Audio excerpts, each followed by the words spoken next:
There are certain people that are famous for different styles in the blues.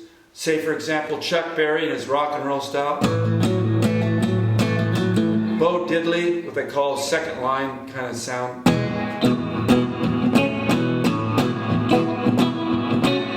Well, John Lee Hooker was famous for the boogie, you know, and groups like ZZ Top and Canned Heat capitalized on that sound. Here's my take on the boogie, using an A minor chord. And you don't use a pick in this, you gotta learn how to use your thumb and your fingers to get this right. But I'm only using 3 strings here. I'm using the A string, the D and the E string, or excuse me, the D and the G string with an A minor shape down here. And it looks like this.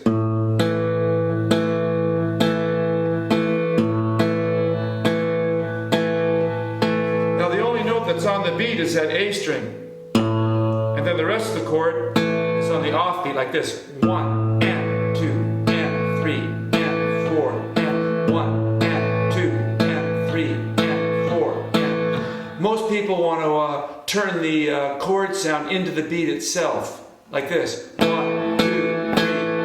That's not right. It's the offbeat or the and beat of the music.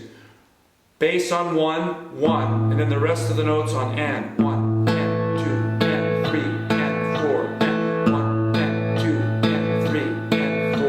And. That's pretty much the primary sound of this music. You know, you can do it with 2 fingers or with 1 finger, like back strumming like this.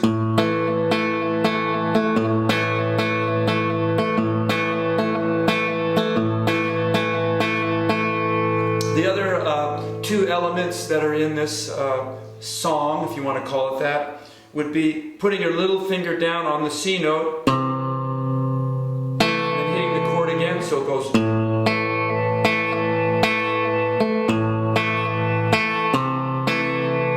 C chord, and the next element is the open D string, and then the rest of the A minor chord, either with 2 fingers or 1 finger. That part sounds like this. You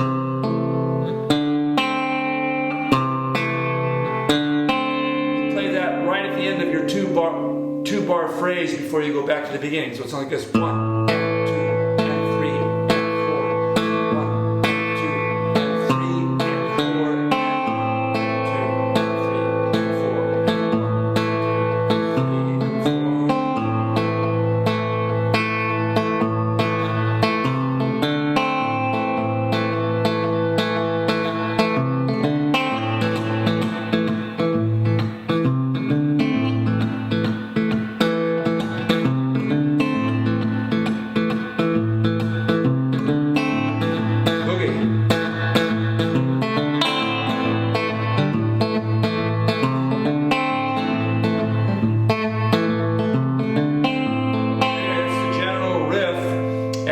The rest of the music gets added to that, like certain riffs that I insert in different places in there to give it a more interesting and creative sound rather than just playing the same thing over and over, which would be good if you were the rhythm guitar player behind a sax player or say a vocalist. But if you want to play it on your own as a soloist, like if you're out sitting on a corner somewhere busking on the street, you want to throw in some riffs. So we'll get to that in our next segment.